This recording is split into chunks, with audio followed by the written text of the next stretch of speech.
Bruv, I don't know how much I got for you, to be honest, today, because we're coming to Anfield. We're going to Anfield. And the thing with the 12th Man show, it's the first one I've actually been on myself. Yeah. I always say to the people, right, this show is about repping your club, standing by your club and presenting why you think you can win. I'm a salesman. I've worked in banking. I have no idea how to lie my way through this. I mean, look, bro, you guys smashed it yesterday, by the way. Obviously, in the FA Cup, scintillating speed that you started that game in. I think you're the best team in the world on form. I think you're going to pip City to the league. I felt this since about January, but I am desperate for us to beat you. Because, but that quad is looming, and honestly, I don't know where to go. I don't know where to go from there. From that, bro, it's like watching. Honestly, the feeling is like being forced to watch a video of your missus having a train run on her, bro. That is how I feel. You have to sit there and pretend you're smiling in your face. You're just like, I know it's your past. I've moved on like you. Don't worry about it. Yeah. Mate, it's terrible. So I'm going to come to you on this. Like, how are you feeling ahead of this game? Because it is the biggest rivalry in English football. But you guys are so good, and we are at the worst I have ever seen us in my lifetime. What's your take on this game? So it's a weird one, Terry, because as you said, we had that game against City. And it was a fast-paced game. But remember, we had them a week before, which was also a fast-paced game. We made the Benfica game difficult for ourselves when we didn't need to. Brought on people like Salah and Mane onto the pitch when I think they could have done with a 90-minute rest. We're also chasing the league. We're chasing City, 1 point in it. This is a tougher game than a lot of people are thinking on paper. On paper, we smash you guys. We've got, in my opinion, we've got better players in pretty much every position. Maybe not every single position, but maybe 9 out of the 11 positions on the pitch, we've probably got better players. We're in better form. We've got a better manager. We've got a slightly deeper squad in terms of quality. But this game, so close to that City game, and then we've got Everton on the weekend as well. What makes me a little nervy about the game is who does Klopp play, because there's got to be rotation. Now, granted, at Old Trafford, we beat you with a midfield of Milner, Henderson and Keita, which in theory is our worst sort of combination in midfield. But that was early in the season. We were fresh. Salah was on peak form. Jota was on peak form. Firmino was really, really good as well. I don't know how we approach this game. We'll obviously approach it to win it, but it's going to be a tougher game than what people expect. Plus, I see Rangnick going into this game and thinking, right, we ain't going to try and match them play for play. We're going to sit deep, similar to what you did with Tottenham. Sit deep and hit us on the break, because that is potentially how you get to us. We play a high line. You try and exploit that high line. You try and get in. Try and get Ronaldo in and amongst the box to try and get him to shoot, try and get him headers and stuff like that. That's your key to victory. Ours is we've got to be ourselves and not fatigue. And the fact that we're playing so many games right now, that's my only worry. But Terry, I'm not going to lie to you, bro. I'm bloody looking forward to this game.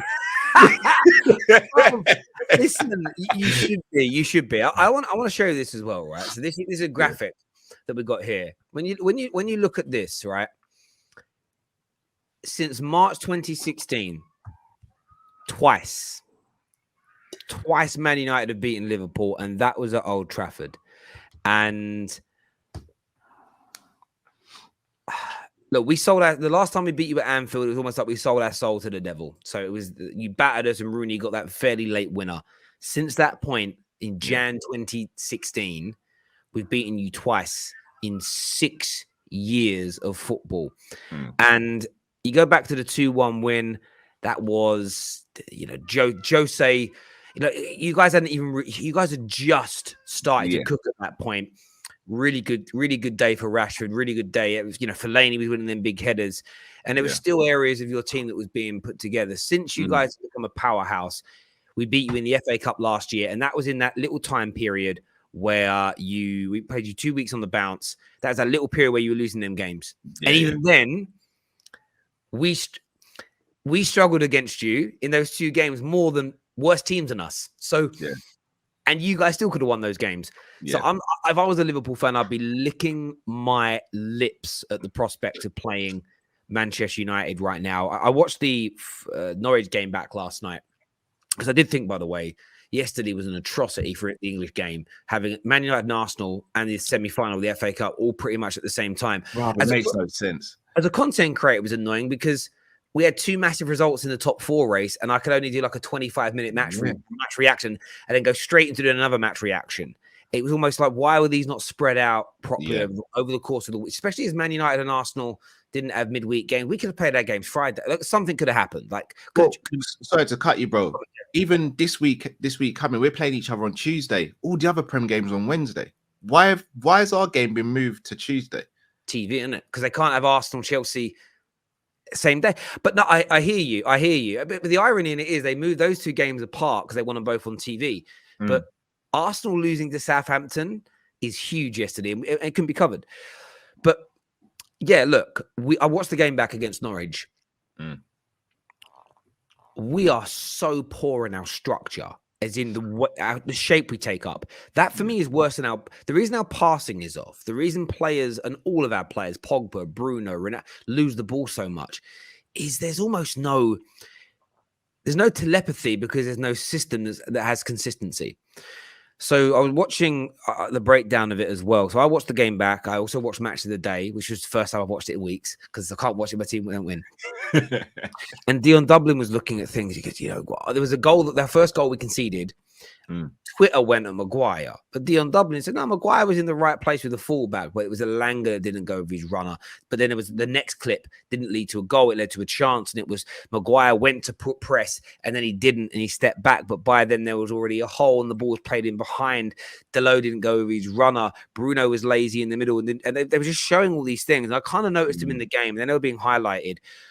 But that's our biggest weakness. And the irony is, the biggest strength in both Pep and Liverpool's teams, Klopp's teams at Liverpool, that do not, for all the heavy metal football, great dribbles, great goals, wonderful passing range of the team, the way you get back into shape when you lose the ball, for me, is your biggest asset. It's the baseline of what you will do. We don't have that. And that's the reason you beat us so badly at Old Trafford back in October, because you just exploit a team of your quality exploits the holes in this team. Yeah. Anfield is going to be rocking because this is your opportunity. You'll be playing before Man City do, so it puts you top. I think if you beat us, which you probably will, you completely take away top 4 from us. And it's also a day to almost for you guys to, it's the last time you'll see us before maybe you guys walk away with another 3 trophies this season. And I just think that the atmosphere, the speed of your team, the power of your team, the quality of your team is so scary. I honestly can see us shipping 4, 5, 6 goals easily. And that wouldn't, I feel like right now, that wouldn't even flatter you. It could be that bad a game for us. It really could. I don't know about 4, 5, 6. Obviously, I'd love to see it, Terry. You know me, bro. I've got love for you, Terry, but you know me, bro. I'm going to be unbearable if we win the game. But I think, again, you're right about structure and system because, again, look, Trent, for me, is best passer of the ball in the league. But there are so many times Trent has the ball on the right-hand side, is pressured, and he won't even look. But he'll switch that ball to the left-hand side because he knows, because of how our team structure is, 9 times out of 10, Robbo's going to be into position to collect that ball. And you're right, passing for you guys, look, I see Bruno getting clipped up weekly because passes aren't coming off and stuff like that. I'm like, all right, fair enough. Some of them aren't good, but others are because the person ain't making a run. Bruv, there's only so much a player can do. Bruv, there was a pass last week It was part of the compilation. When he has the ball nicked off, even when he has the ball nicked off of him, it's like he's looking for something. Do you realize it's because he doesn't want to make the easy, simple back pass all the time? Ironically, we moan when Scott McTominay does it, but then when no one's making an angle for a pass that breaks a line, and then a player gets the ball nipped off of him, you're because again you want to blame him. But there was a pass that he made where he knocked it over the top and it rolled to the goalkeeper because Rashford dropped deep for it, and everyone was moaning at Bruno, and I was like, no. Rashford needs to be making that run to spread the play. We football fans, when it comes to players they dislike. Agendas. And they forget the basics of football. And I'm not saying Bruno has been in good form this season at all, but who has? The Bruno focus about how bad he's been only makes sense if nearly everybody else has been good or consistent. Everybody has been inconsistent this year. Everybody's been poor in this team. They really, really have. They've all been poor on a consistent basis. And it's a painful one for me to even think about. And normally I'd love to come on here and listen. Last week you had Boovy on with Mons and was talking about Liverpool going to play long ball football. It's not very attractive. Mo Salah being the best player in the world is bad news for football because it shows the standards have dropped and all of this. I just don't have the brass neck to come on here and do it. I feel like I'm cheating on myself, bruv. I can't do it. I want to come on here. I can't even throw any salt. There's nothing I can do. It's honestly, it's ridiculous. It's ridiculous. I can't do it. And I'm even trying to banter. I'm trying to think of something fun. And I'm like, there's nothing. It's not going to hit. But equally, I don't want to laugh at my own club. But do you know what I would love, though? Of course, I would want to beat Liverpool.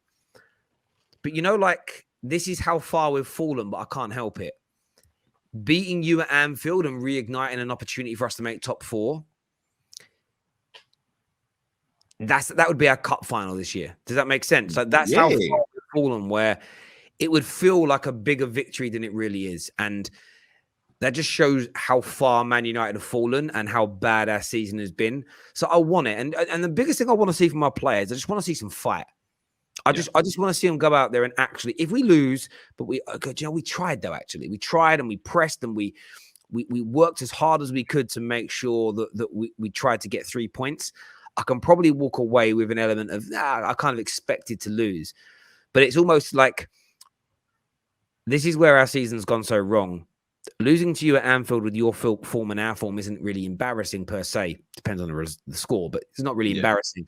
But it's the draws to Leicester and the defeat to Everton that are frustrating, because I was going back through our results this season. It's mad, bruv. Like, actually, when you go through it in the Prem, we should be in front of Chelsea right now. Yeah, we should be, because if you go back, I'm just going to go back to from when Ralph's been here. So forget everybody else, just from when Ralph has been here as an example. Yeah. Villa game, 2-0 up, cruising, should have won that. 2 points dropped. Drew 1-1 with Burnley, battered them, scored 3 or 4 goals in the first half. They didn't really do anything. They scored 1 goal against a run of play. That was it. Should have beaten them. It's 4 points. Yeah. Southampton draw, identical, better team, battered them, dropped points. That's 6 points. The Watford game, how many chances did we miss against Watford? That is 8 points as an example. And then you had the Leicester game again, where we were by far the better team. Should be winning. I look at, since Ralph's been here, those 10 points we've dropped in games where we were actually playing quite well, had all the chances and didn't finish them. You had those 10 points onto where we are right now, and we're ahead of Chelsea, and we're comfortable. And this game against Liverpool is big, but it's one of those games where we can lose it because we're in a strong position. The reason this game is so scary is because of all those points dropped in games where we played well have led to a position where every game is must win. And because Spurs are Spursy, and because Arsenal are 4 and 5. Like the results of the weekend, bro, they've changed it now. The door's open again. And it's almost, this is where I want to see Man United go. I know it's hard, but stranger things have happened. Stranger things have happened in football. Even getting a draw against you is a really positive result in the running. Because then we play Arsenal away, you've got Burnley, Brighton, then we play Chelsea, then we've got really hard games remaining. Really hard games. But the window of opportunity is open again. I just want to see some pride from this club go and try and deliver. But I doubt it's going to happen. I doubt it. In terms of doubt, a lot of people are doubting this quad, the quad, and I'm going to call it the quad. And I said this on the match reaction yesterday, and so again, Liverpool fans didn't like it. I'm going to call it the quad because I want to start a campaign. If you do it, I think Liverpool fans may join me. There's no other version of a quad than the quad, which is League Cup, FA Cup, Premier League, Champions League. The same as I've always felt there should never be another version of the treble other than the FA Cup, the Premier League, and the Champions League. The same as there's no other version of the double than the FA Cup and the Premier League. And I know like Liverpool have got a treble and whatever else, but I'm a guy that likes the idea of there being these three kind of gauntlets to achieve. You could maybe, that's it. Everything else outside of that is just a multiple trophy winning season. Yeah. And I really want Liverpool fans to buy into this because I just feel like otherwise not everyone can have a treble, but it's like there's 20 variations of a treble, 5 variations of a quad. It dilutes the achievement of greatness. It's like I don't even like the word treble being in anything else other than the treble. Same with the quad. Yeah. But how are you in the Liverpool? How are you in the Coppish community feeling about this quad now? Because it is a hair's breadth away from being a total reality. So it's very weird. After the Brighton game, was it the Brighton game? In fact, no, I'll go back to the Leicester game. We lost against Leicester 1-0. Similar to a game that you guys would have had. Battered them from pillar to post. Salah missed a penalty. Mane missed a 1-on-1.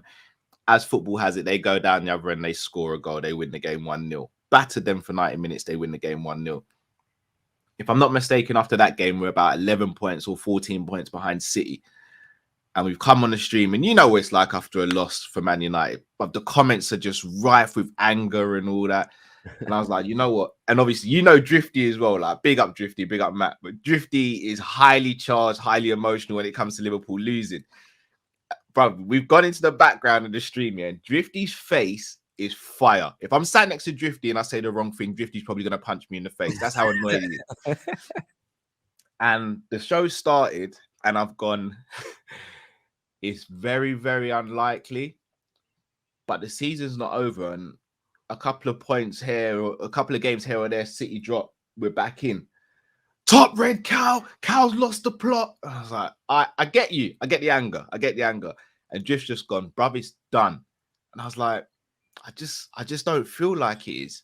And he's like, you're just being silly, you're being optimistic. I was like, no, it's not that. It's just, I know we can put a run together, and all it takes is for a couple of drop-offs for City. City won't lose these games. I was like, yeah, but we didn't think we'd lose against Leicester, bro. Season started progressing now. For me, the catalyst of this was Luis Diaz signing for Liverpool Football Club. Not talking about him directly changing how we play, but he's been very good when he's played. But the lift it gave the whole club, the lift it gave the fan base. You'd have seen it, bro. FSG out from summer to January. The moment he signed, that stopped.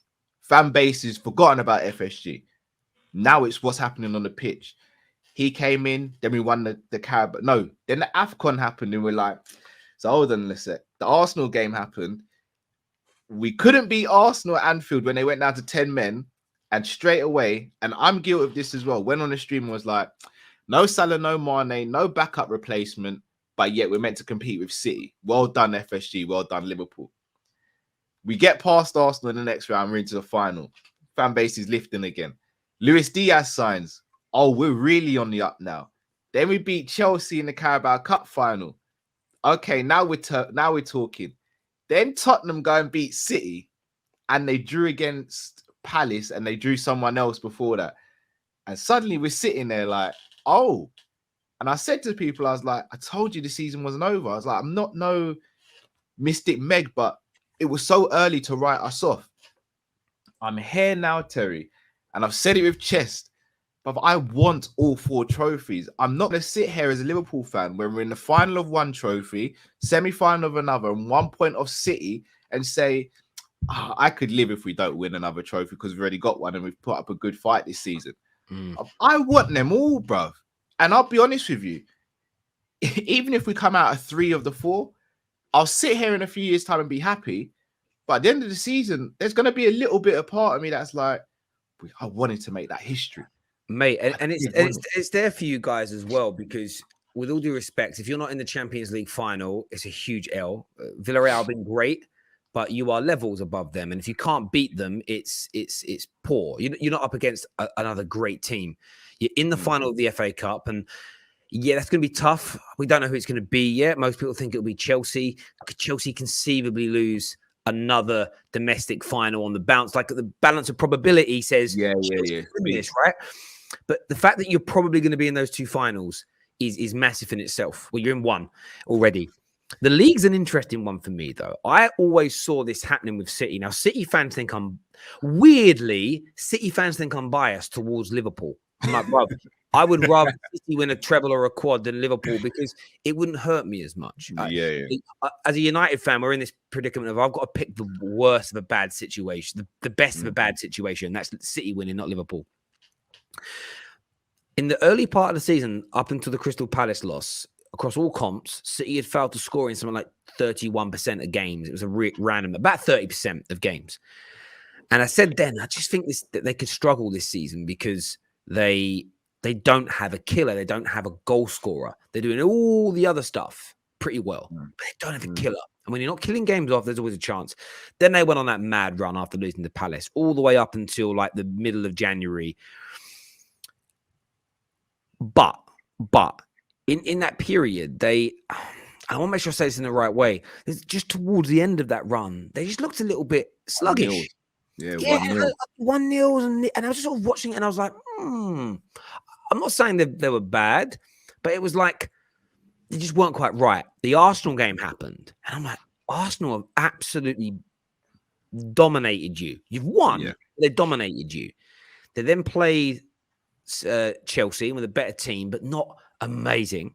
They beat Brentford 1-0. Sorry, before they beat Brentford 1-0, 2-0 after that. Sorry, the game before they played Arsenal, they were away to Brentford, and they looked poor in that game. And I was watching it, and I just sort of said to a few people, I think Liverpool will catch him. Why? Because you'd got through that you'd just started your AFCON period, and and they were looking stop-starty. The Southampton result happened. And I just thought, I've got a feeling Liverpool are going to click into a new you're going to see a weakness. You're going to see a little chink in the armor. And you did. And they drew, and then they won a couple, they lost. They won a couple, they drew. They've drawn 2 out of their last 3 now. And I'm just looking at Liverpool. And do you know what? Over the course of the season, City have been better because they're ahead of you by a point. Yeah. The trajectory of you versus them, the form of you versus them from January until now in my opinion, sees you overtaking them. It's like a 400-meter race. You might be leading for the first 300 meters, but sometimes you watch the Olympics and whatever athletics, you see in the last 100 meters, the one at the front slowed down so much, you can see they're going to be overtaken. That's how it feels watching Liverpool versus Man City. Now, listen, don't get me wrong. I want to exploit Trent. Right? I want to see Van Dijk mess up against us on Tuesday. I want to see Mo Salah continue this goal drought, Ballon d'Or my backside. I'm getting a bit stressed now. I want to see all that happen, and I want to end this. And this is what I'm trying to be different. I'm trying to be a little different on socials. I try not to predict what I want to happen. I try to predict what I really think is going to happen above and beyond anything else. And I think Liverpool are going to win the league. I think you're going to do it. What I would love to see, though, is Man United go there and put a spanner in the works this week, because the quad happening is the end of times for Man United. Because, and I say that in the sense of, we can have same level of league titles, but it means you've got 7 Champions Leagues and a quad. And for me,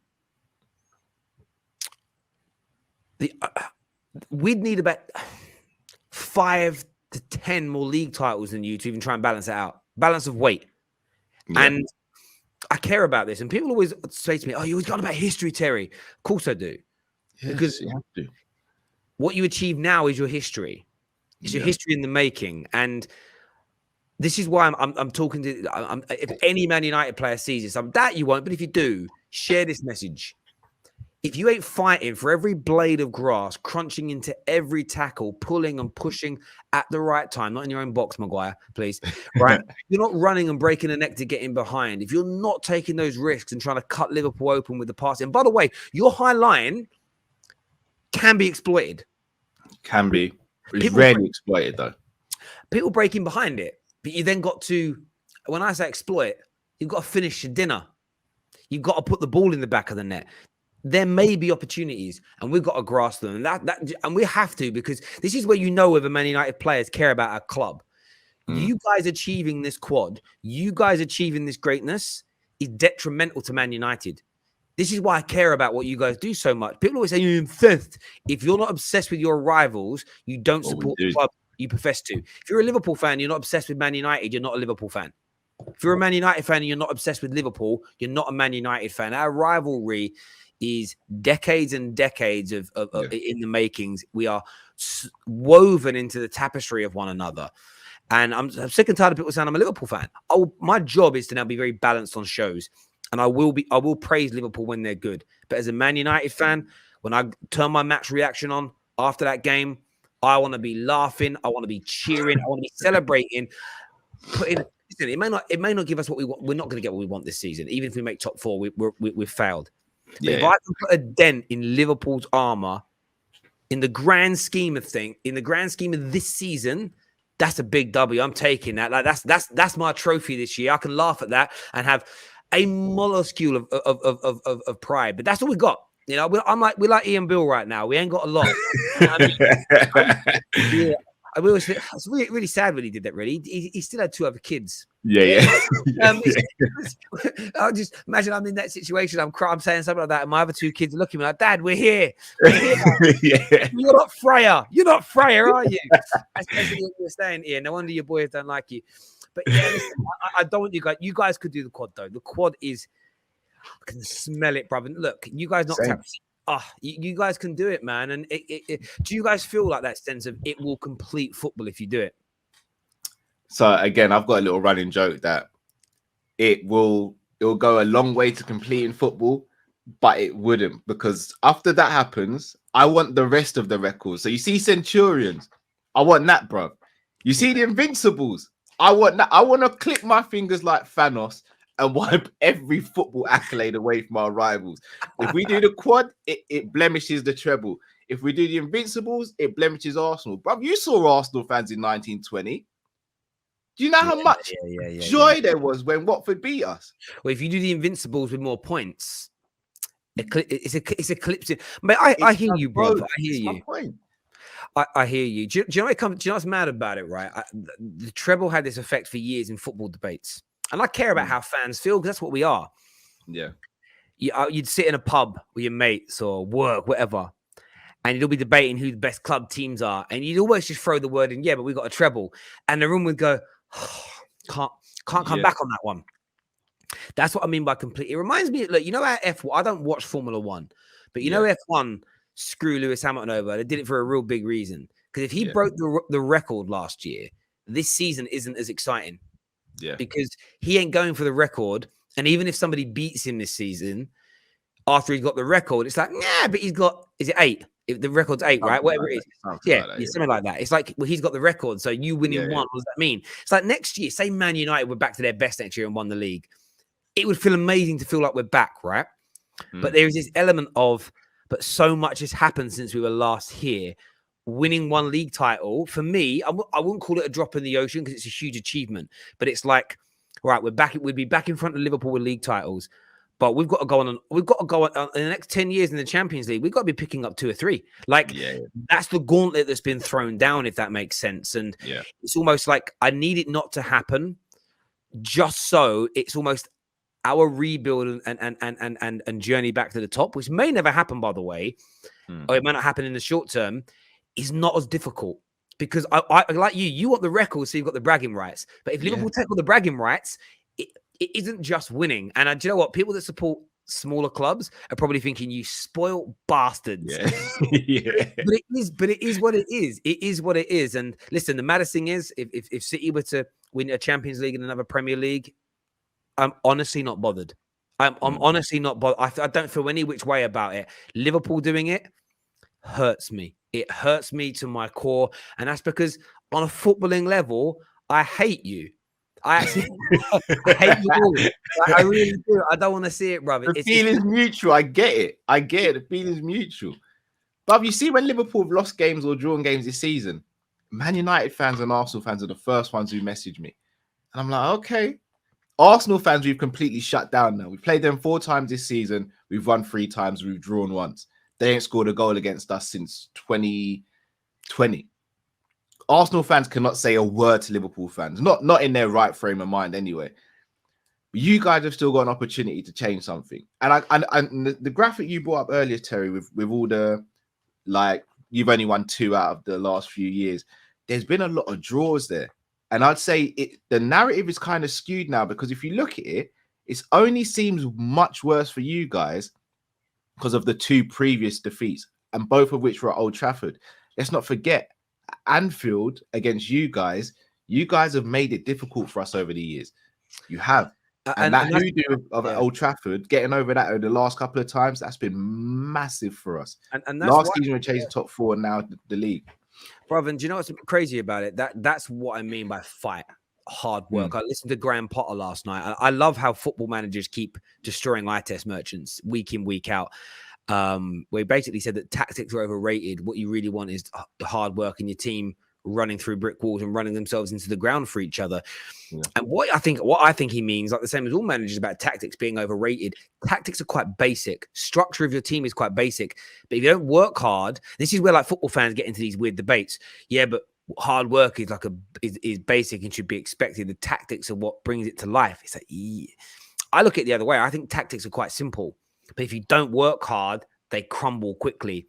Yeah. And if we work hard and we maintain our structure and we press at the right times and we hold our shape at the right times, we can make it hard for you, because player-wise, we've got a lot of talent. Yeah. It's just they are not being utilized. They're not a team, if that makes sense. And I might be asking for a lot and we could get a battering.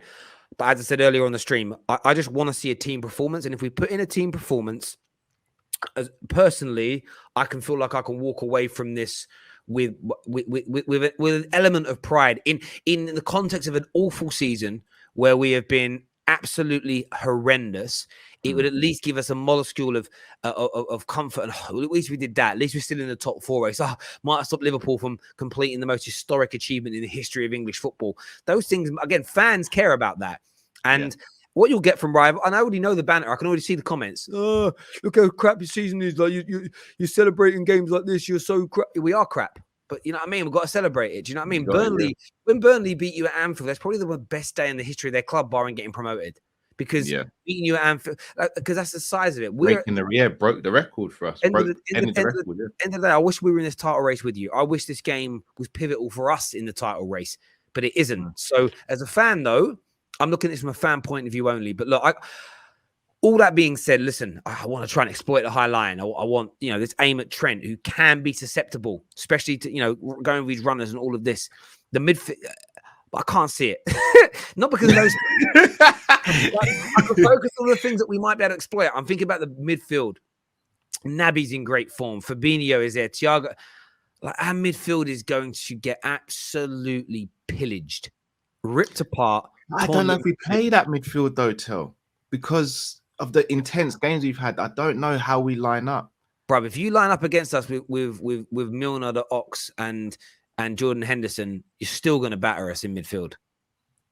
Maybe our midfield's checked out, bro. We're probably going to play Matic, Pogba, Bruno, and on paper, 3 very good players. Yeah, together in this team, in our situation, bro, it might as well be 3 Lee Catamals.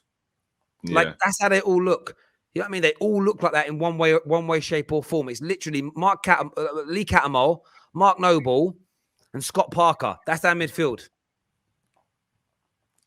I'm gonna be real with you, Terry. You see, if we beat you with midfield of Henderson, Milner, and Ox, you're gonna want to block me on all platforms, bro. I'm not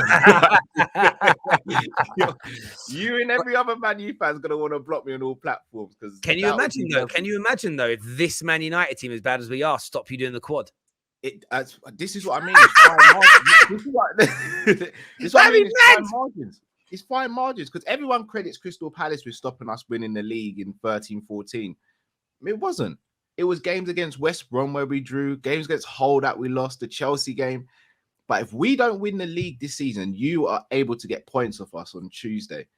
This is the game everyone will come back to and be like, Remember when they went to went to Anfield and they nicked a point or they sneaked a win because Liverpool were trying to go for the quad and they ended up with 3.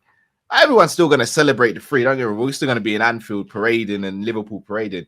Everyone's going to be like, and you guys will dine out on that. And do you know what? Liverpool fans will say, "Oh, what a small club dining out." We would do the exact same thing when we were on the come up and we'd beat Man United. We would dine out on it. Yeah, we would. 100%. You would, bro. Mate. You had what was it called? Christambul. Yeah. Maybe on Tuesday night, Rackstambul, bruv. Do you know what I mean? Rackstambul. Listen, I'd love it, and I got a smile on my face because I'm thinking about how it would feel to have it done. I'm not going to get carried away. You're by far the favourites, but this is what rivalry really is. This is the baddest thing. It's like we're not even involved in anything relevant right now in terms of title races and trophies.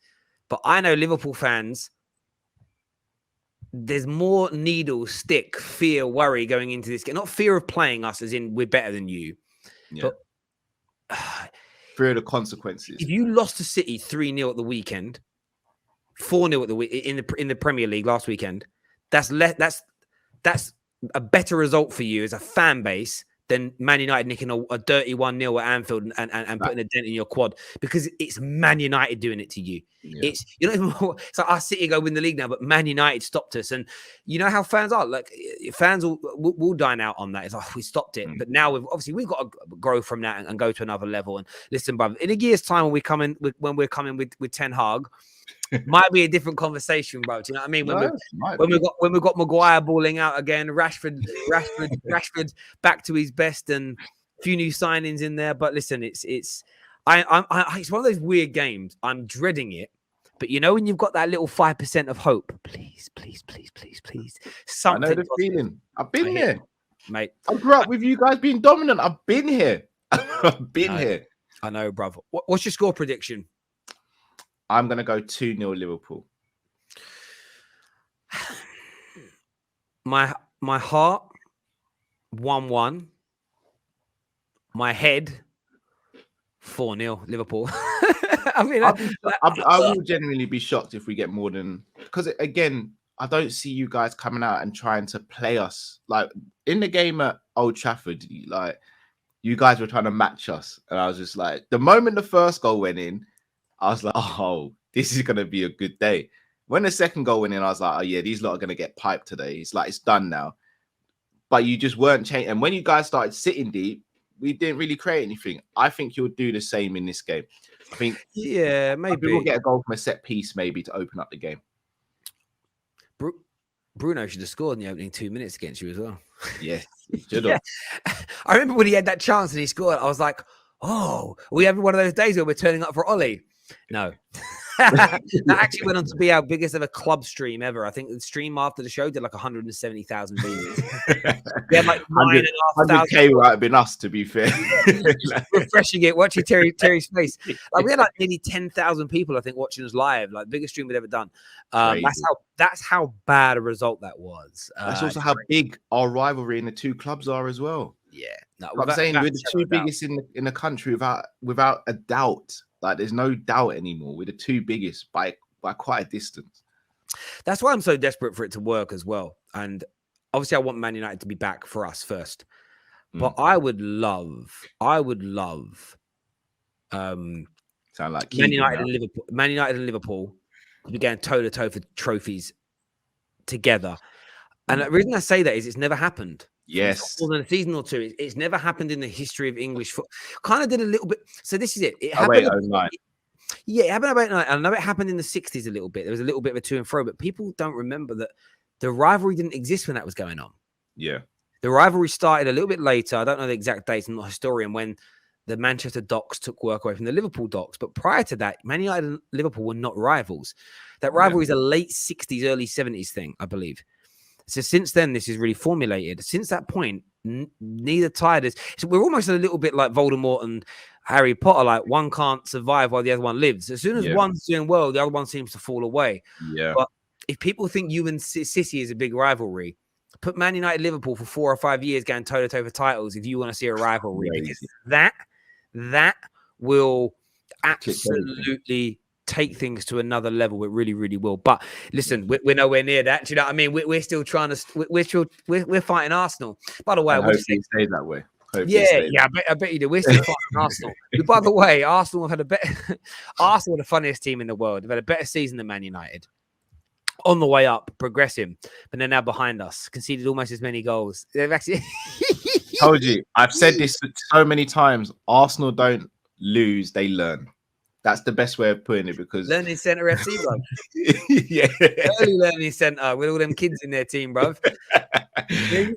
Arsenal that crap toy store you take your kid to. I got to go to the early learning centre.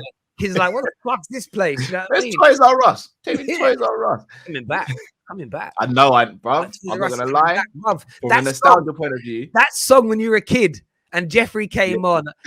Toys R you used to get excited. Like, Christmas is coming. Toys R Us adverts are on TV. Yes. Out the Argos catalogue. Right. I want this. I want that. These kids nowadays, when I say Argos catalogue, they're like, what are you talking about? That's that big old book. That was our internet. Our internet was in Littlewoods as well. Remember Littlewoods, bro? Yes, bruv. I say this to my cousin, my little cousin. I said our internet for shopping was a big book in the living room, and you had to write the 6-7 digit code down when you went into the store and type it in, see that in stock. And when it said out of stock, that was paying. You're like, right, you couldn't check other stock in other shops at that time either. That one. We old, man. We old. Our internet was in a book. Our internet was in a book. Do you know what I mean? Yellow Pages was Google, bro. It was Yellow Pages. Jesus Christ. Find everything in there. I don't even know if that stuff still exists.